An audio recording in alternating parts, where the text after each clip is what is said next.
What's up, everybody?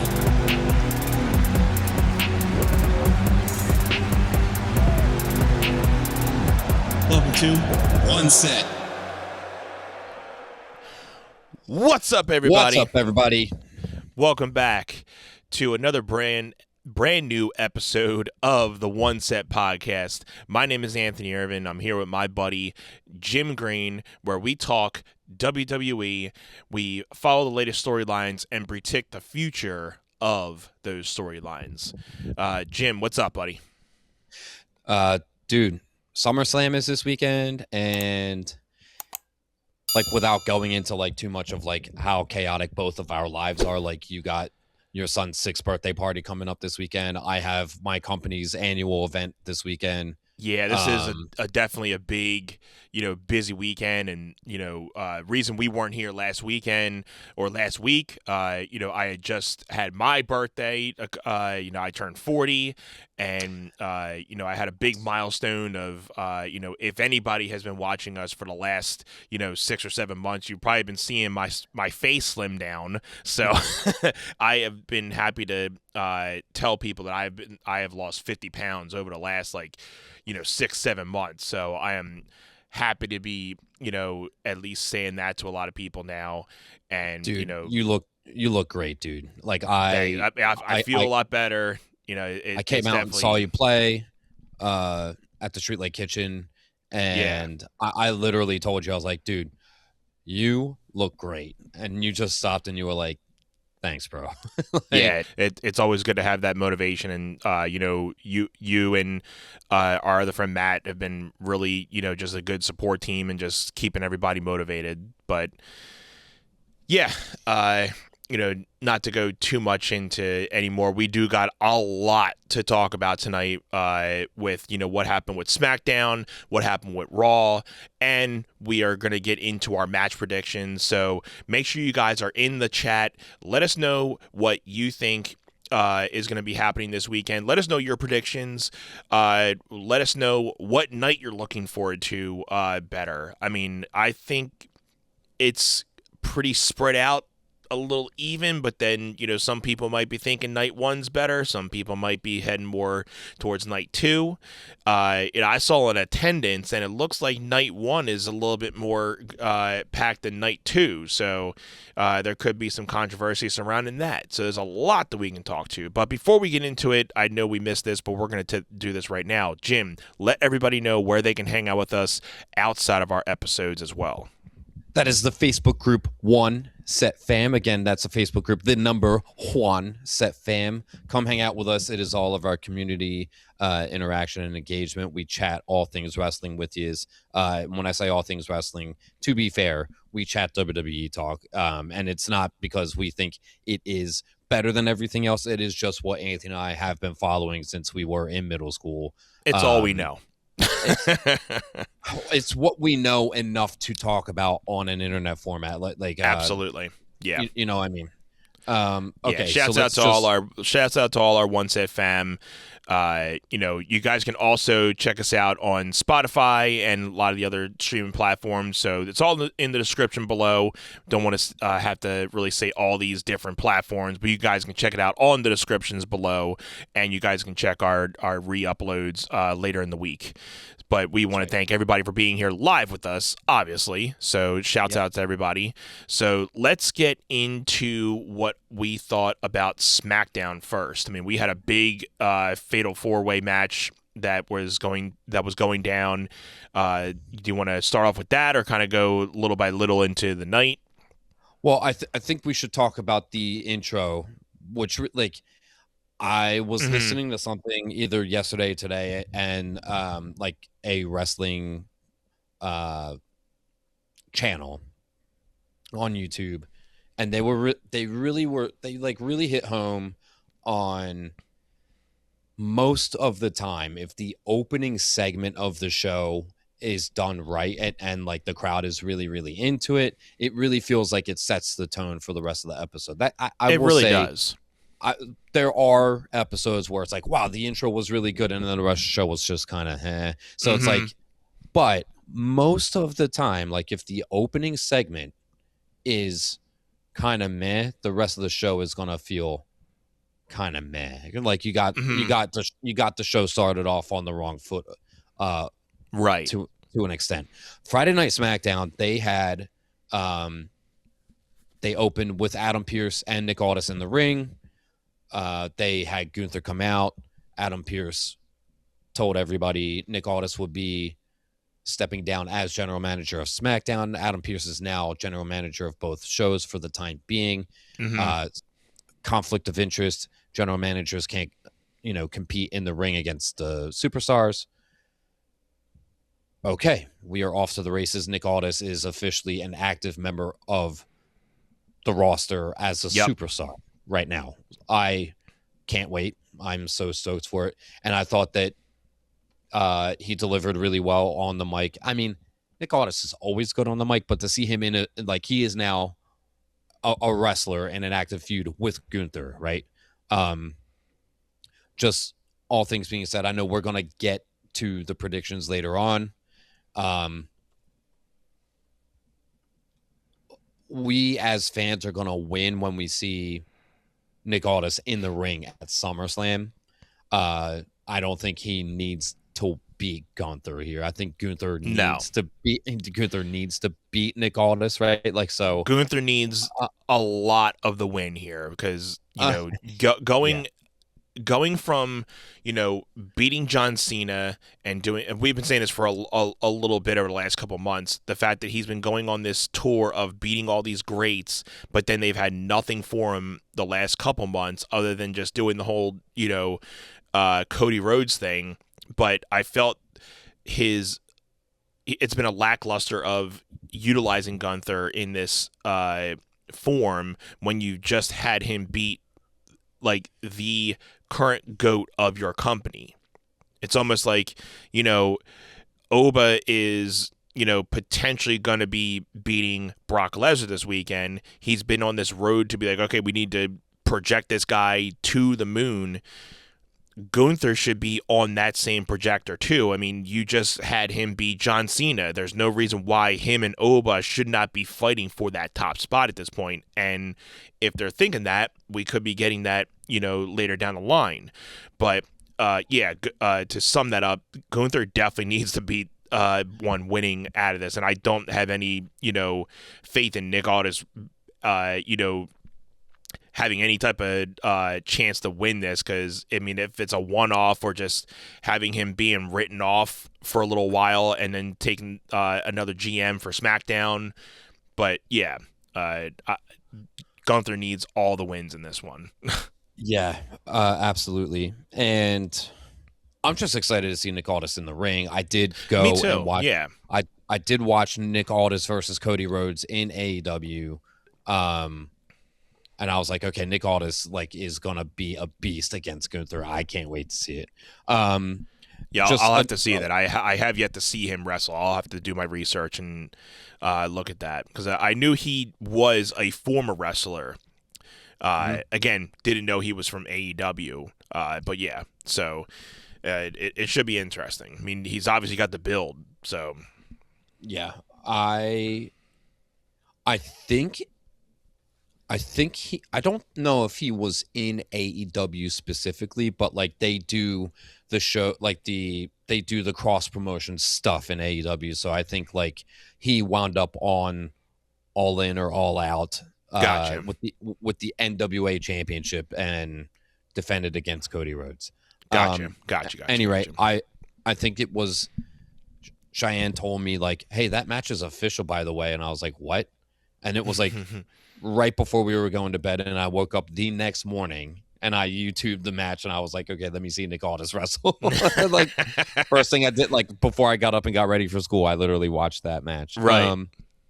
Other notable takeaway from SmackDown, they are building towards the women's ladder match for the interim women's WWE championship. I have gripes about the decision to go with an interim champion, but we will talk about that a little bit more when we get later on in the show. They just came off of last week's Monday Night Raw. Since we didn't have the podcast last week, no no women's matches at all on Monday Night Raw last week. So for us to have a heavily women featured SmackDown building around this ladder match, it was like, okay, they did balance it out a little bit. Monday Night Raw last week was probably the worst Raw of the year, to the point where we just decided, hey, we're gonna just not do the podcast this week. We're gonna do a big show next week for SummerSlam. So alas, here we are. And outside of building towards that women's match, we had a Cody Rhodes and CM Punk promo segment, and I thought this was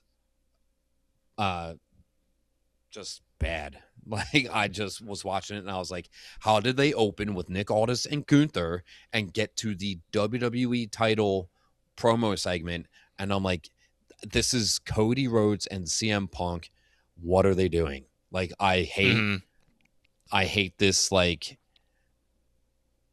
hate this dynamic that they're building right now. And I'm like, neither one of them wants to be the clear-cut heel. Neither one of them is the clear-cut face. Although Cody Rhodes is getting really not a lot of reaction out of the crowd.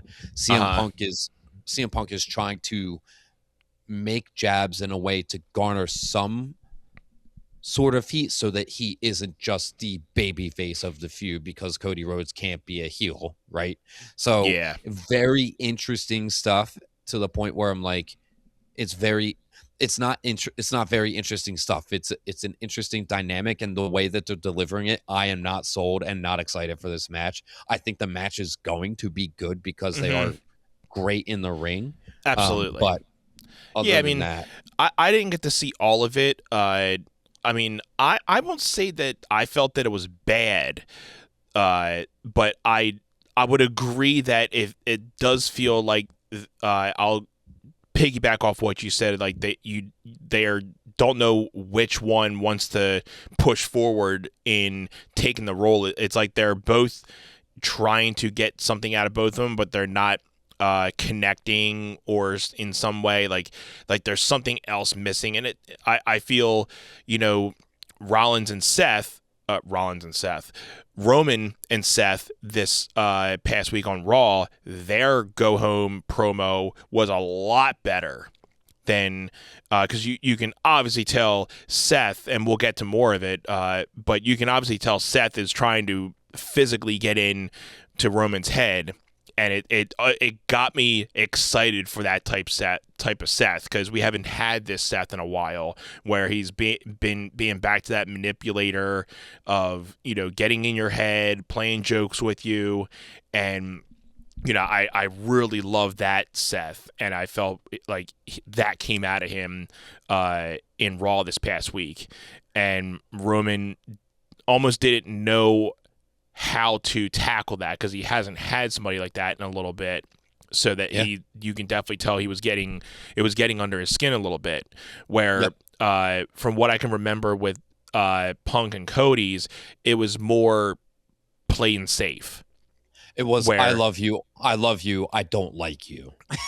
Yeah. And I'm like, now I don't know if they're, I'm sure we'll get one more with them this Friday night, and by the time this comes out, it'll be probably tonight.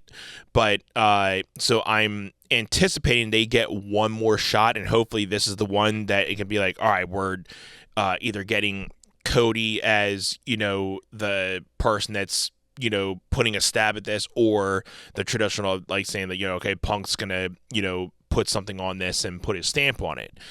But as of right now, I would, we said the same thing going in the Mania, not knowing which match was going to be better, the Randy and Cody, or if it was going to be Roman and what was it? At Mania? It was Roman and Punk.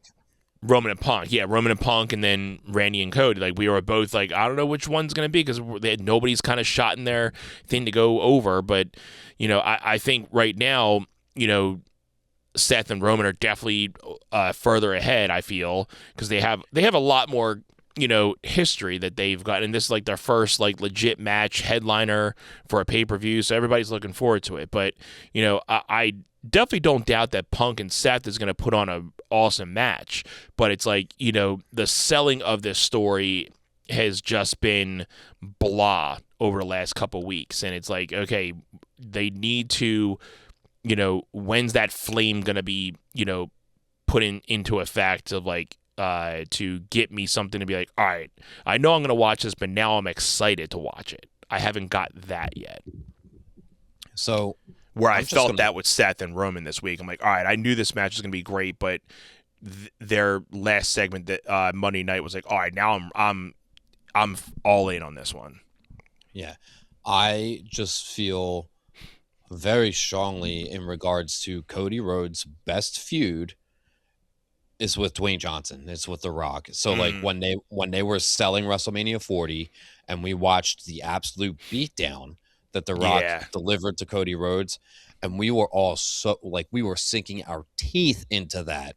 Yeah. Like I can't tell you a feud that has come close for Cody Rhodes since then. It's almost like they shot themselves in the foot by giving him Dwayne Johnson, and it's like they just have. I don't know. I really like the Cody Rhodes and Kevin Owens feud, and it's like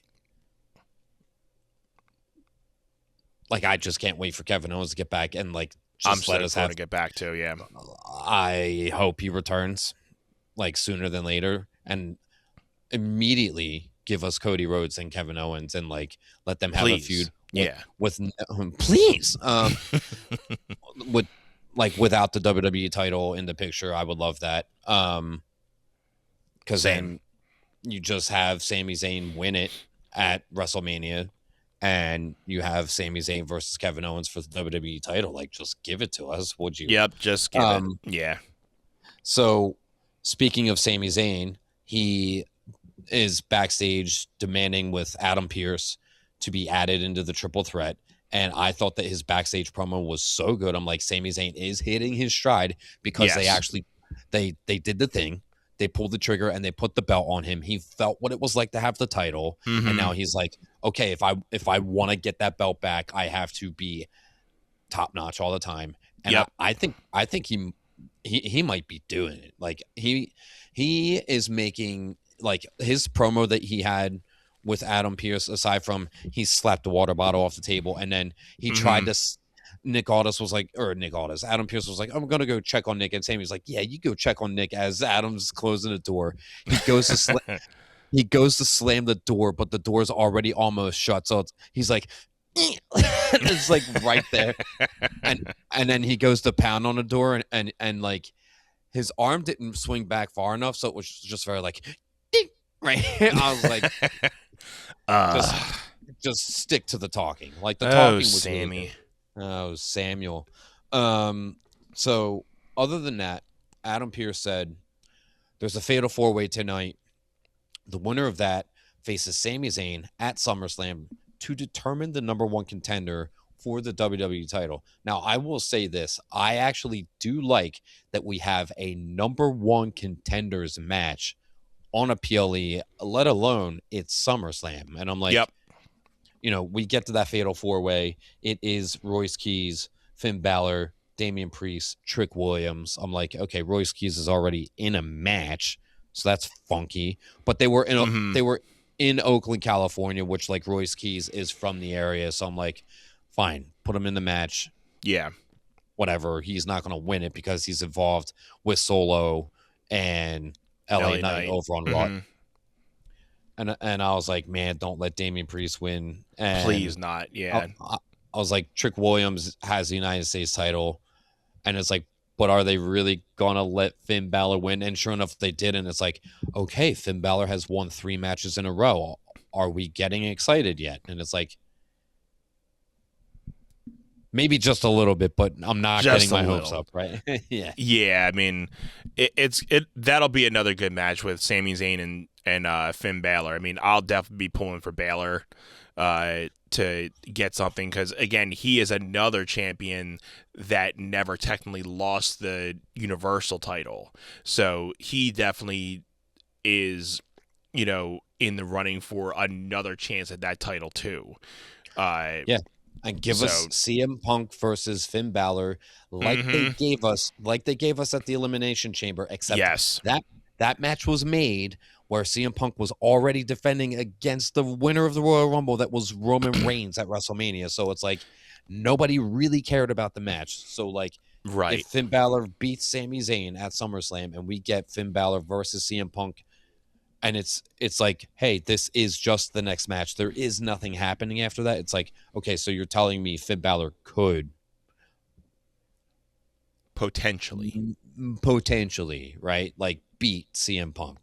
I could definitely see them running it back in the future if that goes on. I mean, you can say that, the last time that they were in the ring together was just a, little teaser to just let the audience see how that would come up and then be like, okay, we can run this back at another time and people would be all over this. And, it's just unfortunate that that time was already predicted to have Punk be, going over because he was already on the road to going and facing Roman. But now this next time, now we can definitely put a lot more strength into Balor hopefully beating Punk this time and getting back the championship that he never lost.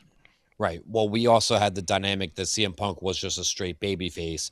Finn Balor was not quite out of the Judgment Day yet.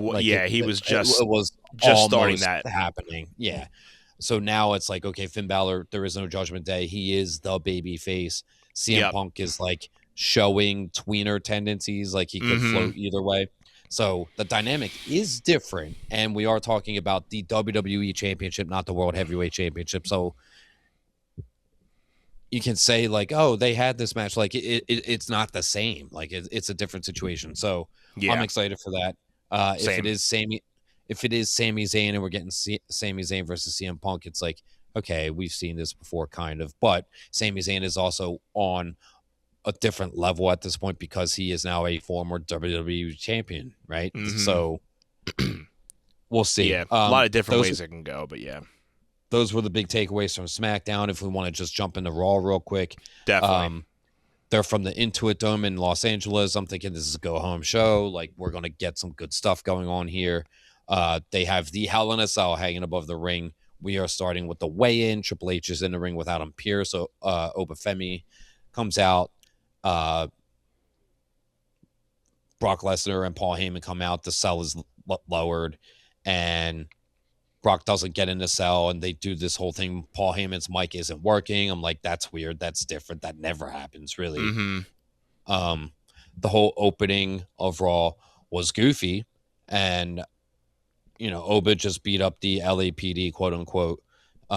Triple H did absolutely nothing. He just stood there, and I was like, this is also strange because I expected Triple H to be like, are you ready, Los Angeles, for SummerSlam? Right. And like, just nothing. And I was like, okay, so we were talking about the opening of the show leading into the rest of the show. Like, I thought the opening for SmackDown was good. And then we got that fatal four-way match to close with Finn Balor winning. Like, the only bad part of SmackDown that I didn't like was the Cody Rhodes CM Punk segment. Monday Night Raw was like, okay, that opening was not great. And then the rest of the show was kind of meh. I mean, I liked the ending. Yeah. Which we'll get to. I don't know. That opening segment didn't make me any more excited for this Hell in a Cell match with Brock Lesnar and Obafemi. Like, I just was like, they set up the Hell in a Cell for nothing. Like, I wasn't really like intrigued about the weigh-in. I mean, I was like, do they really even need a weigh-in? What's the point of this? I mean, did they advertise that going into it, or was it just like, oh, okay, they did advertise the weigh-in, but like, okay, yeah, I missed that, but I'm like, okay, like they weren't even advertising it as like, the Goliath and all, like the biggest guys, like we need to see how much these guys weigh in and all that stuff. Like it was just more like, okay, two big dudes are getting into the Hell in a Cell and they're gonna beat the hell out of each other. We know it, but like I almost felt like the weigh-in was like a Vince-esque type thing that he would think of doing something like that. That almost thought of like if Vince was in the room, he would have thought that was good shit. Yeah, I feel like Triple H is trying to be Dana White so bad with like the UFC and stuff. Yeah, I didn't think about that too. Yeah, I mean it can be a shtick off the UFC stuff too, but it's like it's kind of hard to do that with WWE because obviously, I mean, well, it's not it's not too hard with Brock Lesnar, who was in UFC. He was UFC heavyweight champion, and you have Brock Lesnar. He's giant. Like the weigh-in was fine. Like you didn't even need the Hell in a Cell cage. Like I don't even know. You didn't. Like the whole production crew set that up for it to be there, come down, and then just go right back up. Go right back. I'm like, okay, so. In their minds, it's like, well, it might not serve a purpose on television, but it'll at least let the people who are here live, like, oh yeah, by the way, that match is happening on Saturday. Like, no kidding. Yeah, you guys don't even get to see a match in it, but we're gonna let you, be bedazzled in how it's gonna look next weekend. I don't know, dude. I was just like, it's fine. I mean, it is the match I am looking forward to the most on SummerSlam. Of course, easily. Yeah. So, it's been what we've been looking forward to since probably the Royal Rumble. Yeah. SummerSlam, Minneapolis, probably Brock Lesnar's last match. He does the fake retirement at WrestleMania. We get this feud, and it is going to come to hopefully a close. Like the only thing that will make me mad is if they try to prolong this feud and Brock Lesnar is still hanging around. It's like, for what? This needs to be the end. This definitely needs to be the end for Lesnar, and I think he probably knows, and hopefully this is the last one. If we're doing early predictions for it, I mean, I think we can't really put off that Oba's got to get the rub on this one. Yep. If it is Brock handing the torch to Oba, which I think we know, obviously Brock has a lot of respect for Oba and what he's trying to accomplish, because he wouldn't be going 3 matches into this if he did not really care about Oba. Yeah. So I think on a standard personal level, they both obviously respect each other. So I would think if all things are right in how they're going by this, Oba's got to get the win, and it's a passing of the torch, and we just get another, moment from Brock after the match, and maybe this time you get something between Oba and Lesnar at the end, just, giving a show of respect to each other, or something. Something to that effect. I could see that happening. Or Lesnar getting on the mic and being like, "This is no bullshit. Like, this is what I wanted. And you can't fire me because I quit." Yeah. So I think that ultimately it's like, well, how do we make Obafemi look bigger than he already got the win against Brock at Mania? He's gonna beat Brock Lesnar's Hell in a Cell undefeated streak. So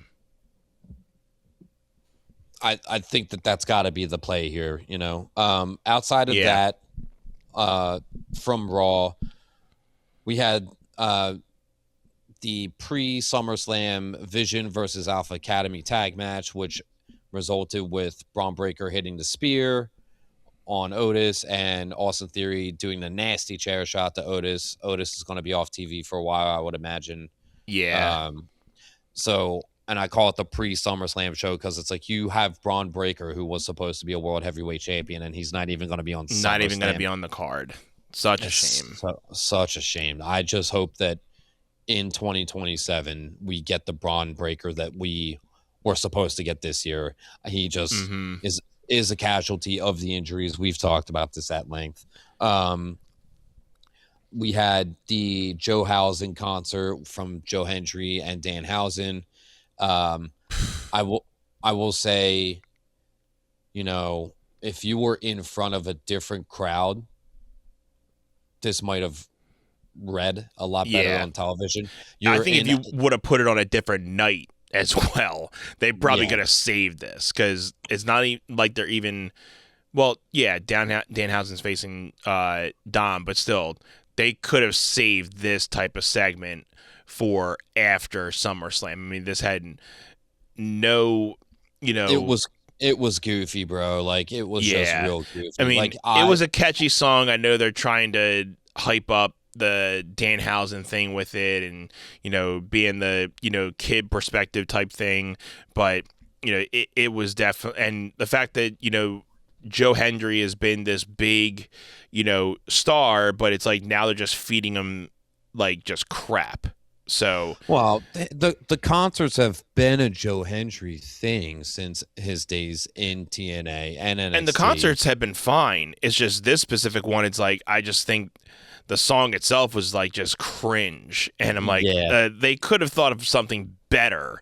But it's good that they were trying to link up between like, okay, having Joe Hendry's slogan and then Danhausen's "You're Cursed," but I don't know. I think they just hit a bomb on that one for sure. I think so too. And really, it's like the Joe Hendry concerts hit when they're delivering on the shit talking end of it, and it was just campy. It was goofy. Like the audience was like, "What is this?" So at home, we're all like, "This is bad." Which like, if you put it in front of a European crowd that ate it up, we might be like, "Oh my God, this is hilarious." Like this is what, like, the crowd does play a major role. You're in Los Angeles. They are used to Hollywood stars and star power. So when they see something, Danhausen is a big deal. But they want their superstars, and like maybe they just weren't going to respond to Joe Hendry like that. I don't know. Overall, out of the segment, we got Dominic Mysterio hitting a frog splash, and Danhausen backstage with Adam Pearce tells him to put the human monies on a pole. So literally the match with Danhausen and Dominic Mysterio is the human monies on a pole match. And I'm like, we haven't had an on a pole match in I don't know how long it's been. So I'm like, okay, that's cool. I'm here for that at least. But I'll give a shot because Jen was saying this morning, she's like, what's like a human monies thing? I'm like, oh, it's human monies. And like it looks like it's just like, well, what kind of matches? I'm like, oh, they're probably putting some money at the top of the ring, so whoever's getting the money wins the match, because Danhausen has been holding money back from the Judgment Day. They've been wanting it, so just another stipulation to give a little bit more into the match. So I'm cool with it, because I think they saved the night with that stipulation rather than keeping it from that song, and so I think they kind of saved the night for that little feud of like, okay, let's just settle the straw and put this money over the heads of everybody, and whoever gets the money or wins the match gets the money, and like just call it a day, so that this little thing ends with this money bag. Yeah. We had Raquel Rodriguez face Sol Ruca for the Women's Intercontinental Championship. I will tell you, I didn't think that Raquel was going to win it right here in this moment. I didn't think so either. I am happy for her, Sol Ruca. I think it was too soon for her coming up to the main roster, them feeding her to Becky Lynch. Like, I just don't think they had much for her either. I mean, outside of certain things, I mean, it's kind of hard, and we've been saying over the last couple weeks with her that it seems like she's been having a rough time adjusting with some of the botches that she's been having and not like being 100%. So they probably could have just pulled the trigger on that, and the fact that they just couldn't find like legitimate competition for her. So Raquel still has the things with the Judgment Day, and we still have a lot of tension within the Judgment Day of it still imploding slowly but surely, and I think there's still some tension that is brewing within all the girls of the Judgment Day, that something's going to happen within that by the time probably the road to WrestleMania comes around, and even into WrestleMania. But yeah, kudos to Rodriguez. I mean, she definitely deserves it. I mean, she's been working hard. She's definitely had a lot of her times in the ring with a lot of people in her matches that she didn't, get to really win. So putting the belt on her with the Intercontinental Championship, she at least has, people that she can work with. And, you can have her facing Chelsea Green. You can have her, you can probably have Sol Ruka coming back and eventually getting her rematch with it. But you can put Rodriguez with all of the other mid-card women and just, have a couple matches there. And she still has, her Judgment Day people helping her in the background with it. Yeah, you have Lyra Valkyria watching on too. I think she's going to wind up getting that IC belt. She'll probably get it back or be one of the first ones to try to knock it off of her for sure. Yeah. The closing segment was Seth and Roman. You already kind of hit on it. Seth is. Mm-hmm. I thought it was great. He's doing his best work. And it's probably because he knows, hey, this might actually be the last time that me and Roman have a one-on-one match. It's going to be main eventing SummerSlam. It was supposed to be the WrestleMania main event. So he's like, this may be my last promo to get a one-up on Roman Reigns. Mm-hmm. My best friend, my wrestling soulmate in the ring. Yeah. Kind of thing. So I thought it panned out really well. Roman goes out to get the chair. He slides into the ring, and Seth hits him with the stomp on the chair. And I was like, that was so smart and carefully planned out, the way that they built that. Yes. I was like, I can't wait for that match. They did their job. And yep. I'm hyped for it. Everything that we wanted to kind of have in the CM Punk and Cody match, they did it with the Seth and Roman. So, just reiterating back to what we said, I'm hoping we get that same vibe Friday night, hence tonight, for if they're going to do something again with CM Punk and Cody in the Go Home SmackDown show. Hopefully we get that type of vibe. Okay, they need to pull the plug and just get people to be like, all right, I'm ready to see this match tomorrow night, Yep, 100%. Mm-hmm. Let's do the night one predictions. Absolutely. We're not going to go into super depth on the predictions, but next week we'll do our full recap of everything for sure. Yeah. I'm just going to go in order based off of what it says in Wikipedia. We can maybe say what we. We'll hold off on the match order. We'll do that for another time. Liv Morgan, your women's world champion, is defending against Io Sky. I have Io Sky winning this. Danhausen did curse Liv Morgan. Yes. I will put my money on Io Sky. I mean, she's been on the up and coming since the Queen of the Ring, so I think she's banked on getting the belt off of Liv Morgan because, again, with Stephanie being out, they really haven't had much for Liv Morgan. So just give it to Io Sky, let her go, and run it, hopefully through WrestleMania.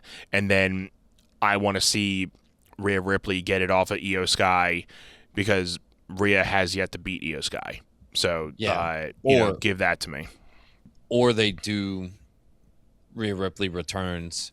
She is the women's WWE champion, and we have her face the women's world champion in Io Sky in Saudi Arabia at Crown Jewel, where they do the champion versus champion. They do the Crown Jewel champion. You could have Rhea beat Io there. It's not the same as Rhea beating Io for a women's title, right? It's not the same thing. But we'll see how that pans out. Does Stephanie Vaquer cost Liv Morgan the match? Yes or no? I mean, we thought she was coming back in one of the last pay-per-views, and we didn't see her. So, I mean, knowing that it's SummerSlam, if she's ready to go, this is definitely one of those moments. So, I would like to see that happen. And, I'm going to say yes. I would say yes, too. Mm-hmm. Because I know she'll get her payback for Liv, and then they necessarily don't have to have a belt to keep their feud going as well. So if they want to go that route. SummerSlam is a big night for returns for the women specifically. You had Bayley with Damage Control come back. You had Becky Lynch come back. You had Bianca Belair come back. We had a lot of different moments for returns. 100% see Stephanie Vaquero here.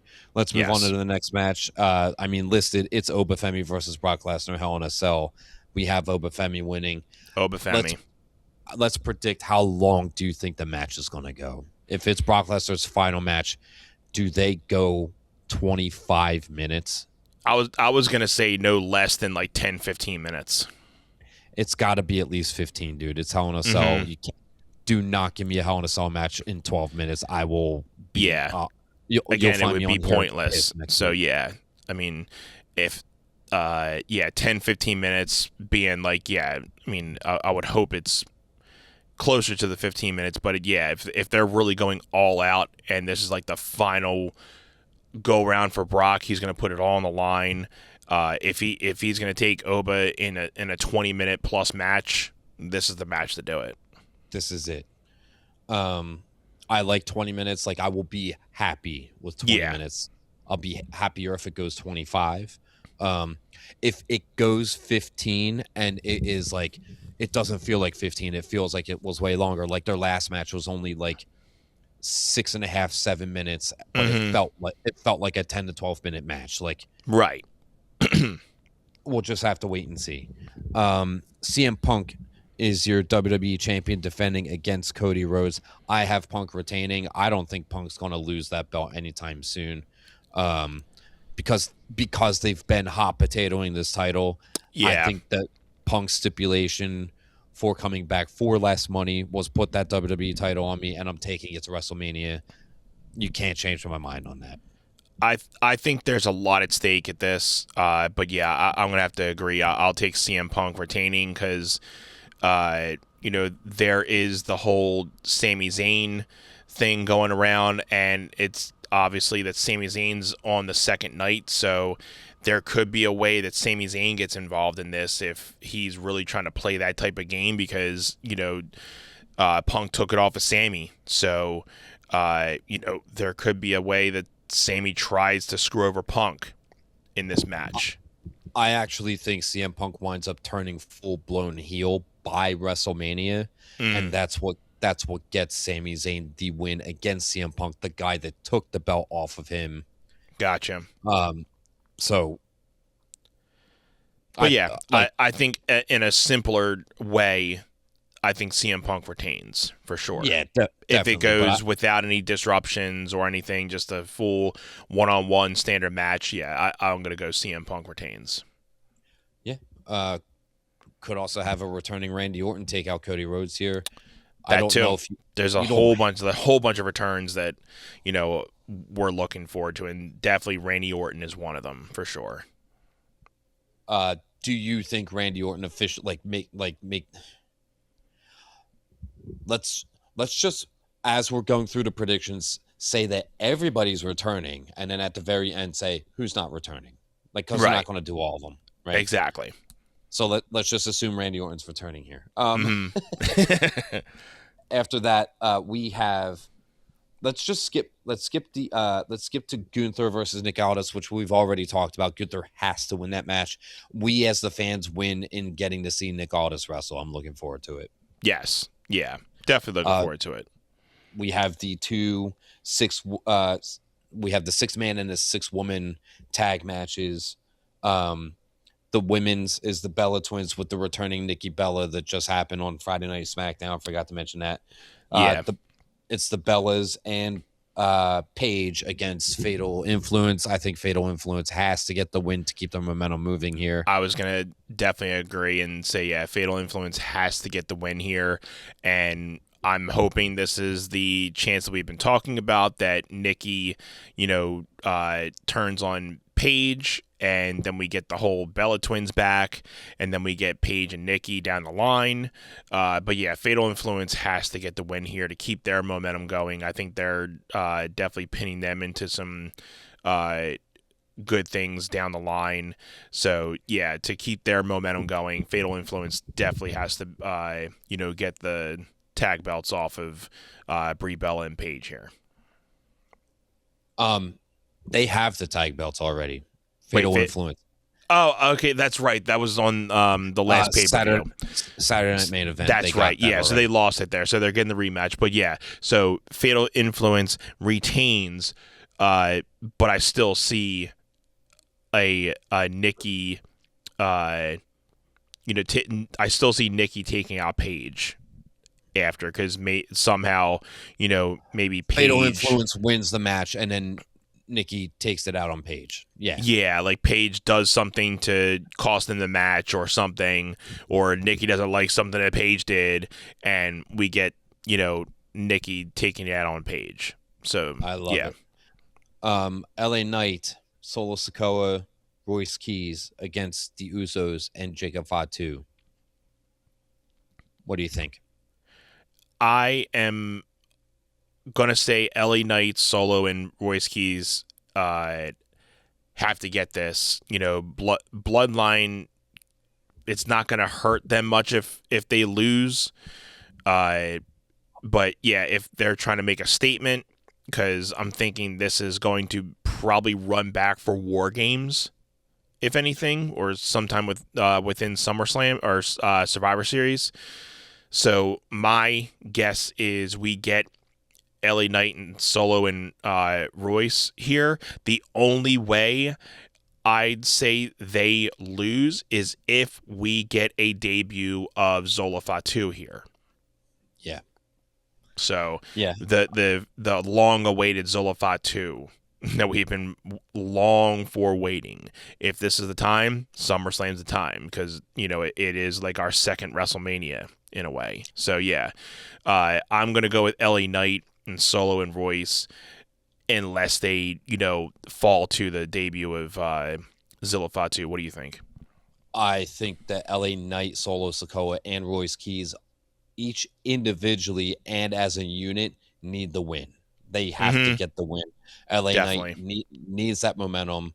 Solo, they're very hot on Solo backstage right now. I love it for him. He's finally... I love the babyface Solo right now. It's great. They got him out of the MFTs. We're getting a lot more Solo doing his... His whole promo on Raw was amazing. It was great. So like, we haven't had that type of Solo, type of vibe in a while. So it was refreshing to see him, kind of just troll them both. And I will say LA Knight, like always, definitely needs the help to a win, because if he's going to be going into that Money in the Bank match, he needs all the momentum going into that. If they are projecting him to win the Money in the Bank, he needs this win to have something leading him into that to that big match going into this fall. Bingo. I love it. And the Bloodline losing, which means Roman has a reason to be mad at them. And then then he brings in Zilla Fatu, and that helps set up the whole War Games process. Definitely. We'll see. Let's get to night 2 really, really quick. I'm going to start at the bottom here. Trick Williams, your United States champion, is defending against Baron Corbin. Would not be surprised if Carmelo Hayes gets added to this for a triple threat, because Baron Corbin made his debut on the two of them. Yeah. At which point I think Melo would get added to eat the pin. Whether it is Trick Williams pinning Melo and retaining, or Baron Corbin winning.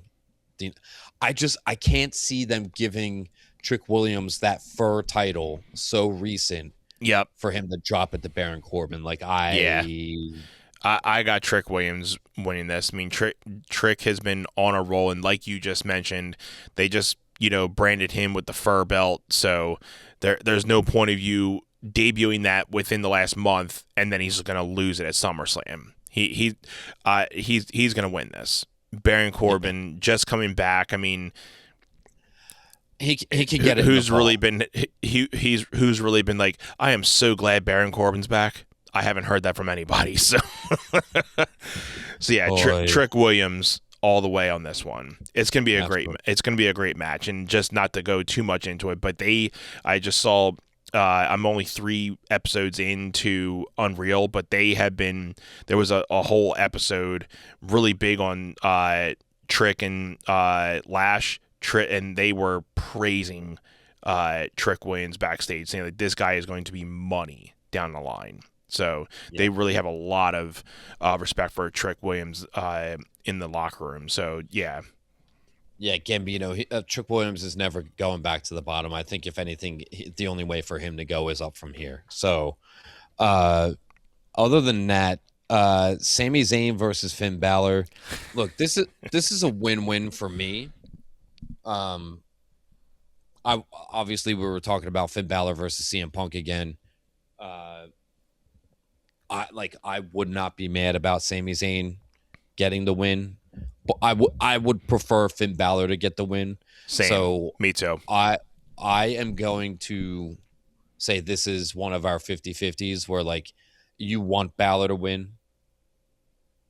I do. Right? Yeah. Okay. I definitely would. Yeah. I'll just pick Sammy for the sake of it. Cool. Danhausen, 50-50. That's fine.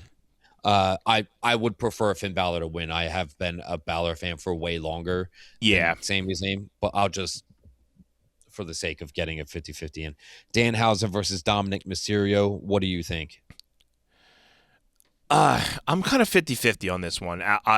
Not even just the fact that we were just talking about being 50-50, but I am honestly 50-50 on this one. I mean, Danhausen has been on the run, and obviously they are, big on Danhausen, but I mean, Dom doesn't really need the win. It's not going to hurt him to lose this. I mean, there's not a big stipulation where it's like, oh, they lose money, but so I will say the outside factor here is we do have Dominic Mysterio defending the Mega Campeon, the AAA Mega Championship against El Grande Americano at Triple Mania in September, and they were just tag teaming on AAA because they were like buddies. Yeah. And El Grande Americano went for the tag, and Dom just stepped off of the corner of the ring.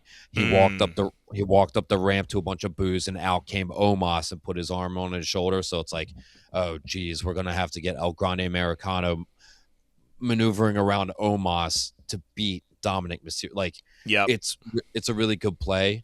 I would say Dominic Mysterio loses this match because of El Grande Americano at SummerSlam. That would be amazing. Dude, it will be so hype, and it just garners more interest to tune in to AAA to that match. Yep. And to watch that match. So I didn't read anything like that. That is legitimately how I see things playing out. So like I am stoked for that. That is a one set storyline there. That's it. That's it. That would be amazing. I mean, we've talked a lot about how we feel about the El Grande Americano stuff. So, that would be. I think he would get a big pop if he came out and costed Dom that match. Yeah, I mean, I guess if they're really going and putting a lot of stock into Danhausen, this is one of those things they depending on where it is in the night, if they need to get the crowd back up, like that energy back up, they give Danhausen the win, and everybody's going to be like, yeah, okay. So maybe they come off of a match where it's like, it didn't really, hit the crowd as much. They put Danhausen out there. Everybody's going to be, loving it, and they give him the win. That energy is going to go right back up. And especially if you get Danhausen and a return, special appearance from the El Grande Americano, that would be hype for everybody. Yep. That's a win for everybody. Definitely. Your Intercontinental Championship being defended, Penta defending against the hometown hero, Chad Gable. This is another hard one to pick. Another win-win. just love Penta so much, but Yeah. I also would be happy for Chad Gable to get the win here. Yeah. And for that reason, I am going to pick Chad Gable because I do want him to get his moment. Yeah. He does deserve it after his match Yep. with the mask versus mask match in AAA. Like he Mhm. should get that title, even if he I doesn't think hold that's on to definitely it for earned very him the long. right. 100%. I mean, I'll go with Chad Gable as well. Although I love Penta, he's had some stellar matches with the belt, but I think giving Chad Gable the rub on this is essentially best for business. I mean, he definitely deserves it, and he's had a hell of a year being in the whole thing with El Grande Americano, and then facing with the Mask and Mask match. So yeah, I will be very happy if they give Chad Gable the win here, and I really don't think it's gonna hurt Penta that much. I mean, he might just be off TV for a little bit to cool off, or they could still give him some stuff for AAA in the time being. But yeah, I think Chad Gable definitely needs the belt, and eventually, elevate him to that, mid card, upper mid card level. Yep. We have Roman Reigns defending against Seth Rollins. I don't see Roman Reigns dropping that title until Obafemi at WrestleMania. Yeah. So Roman's gonna definitely keep retain. this. I mean, I would love Seth Rollins to win this because I think they're both on limited time. Yeah, I wish that Seth Rollins' career would just be Roman Reigns can never beat me. Like for Roman Reigns to have had the career that he's had, and for Seth to not quite get to the same level of stardom as Roman Reigns, but for him to say, yeah, but Roman could never beat me in a singles match. I would love that for him as to be like his claim to fame. Like I just would. I've been a big Seth fan for a long time. Like I mean, even after the cash in at Mania 31 was so great. It was wonderful. Yeah, I appreciated his work as the Money in the Bank briefcase holder. Mm-hmm.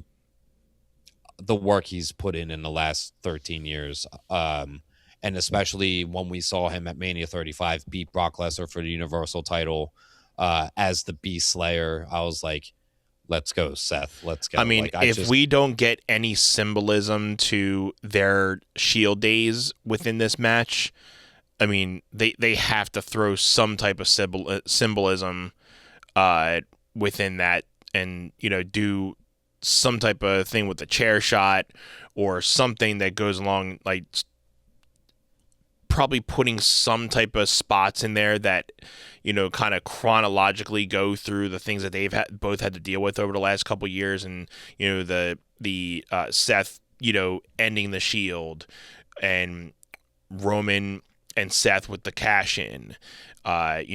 It would be cool if they're thinking of like honoring a couple of their moments within this match, and they kind of do their own poses of it. I'm sure they will. I think the over-under is like minus 500 for Roman to hit Seth in the back with the chair. I think I think it's minus 250 for Seth to hit Roman with the chair. I think it's like plus 375 for them both to hit each other at separate points in the match. I'm making these numbers up entirely, but like, I was like, God, man, my bet put some money on this thing. Gambino, if you're still watching, I'm probably thinking of you too, bud. But you're probably like, I might be gonna get some money on this. That being said, Roman Reigns is retaining. I am bummed, just like my company has shows this weekend, so I'm going to be coming home both nights and watching, like, not in real time. So it's like, avoid the internet. Like, I'm not going to be able to talk to you in real time about them. Right. But it just is what it is. I with that being said, I am looking forward to being able to fast forward through the commercial breaks. So Yeah, that will be good. Did we mention the ladder match, the five I five-way think ladder match? Or we did not, and I apologize for skipping over it. Where did I miss it? Oh, it's all yeah, I good. was Tiffany just trying Stratton, to Jade Cargill, Chelsea Green, Charlotte Flair, Julia or Lash Legend. It looks like that's going to be the match Friday night that will determine. I would probably like to see Lash Legend in there personally. Yeah. But Julia obviously has been in those situations. But yeah, I would like to think Lash Legend gets that win. So we'll see. I think WWE is investing more stock in Lash Legend than they are in Julia at this point, honestly. So 100%. If I had to pick somebody to win out of this, I mean, I'm thinking either Jade or Charlotte. So, if we're talking about last moments for people, so this could be one more for Charlotte Flair to win because she's, eventually going to be on her way out. So, I'll give it to the Queen one more time. I'm just gonna go out on a whim and say Chelsea Green gets the win here. I don't think it's gonna happen, but I'm gonna predict that Chelsea Green gets the win. I wouldn't be mad about that either because she just loves being in the spots where she needs. So, and she will just work for whatever. Yeah. Let's wrap it up. I got to get to bed. Yeah, me too. Got a busy day tomorrow. But guys, thank you all for being here. Thank you all for tuning in. My name is Anthony Irvin. I'm here with my buddy Jim. And make sure you guys are following us on Facebook, Instagram, X, TikTok, and right here on YouTube. Hit that notification bell at OneSetPod. And Jim, for one last time, make sure you let everybody know where they can find us outside of our episodes. The Facebook group One Set Fam. Again, that is the Facebook group, the number One Set Fam. Come hang out with us. Let us know your SummerSlam predictions. Can't wait to hear what everyone in the fam group on Facebook says. Shouts out, everybody. We love you guys. Going into SummerSlam, coming out of SummerSlam. And I love you, brother. Love you too, bro. To everybody, this has been another episode of One Set. Peace.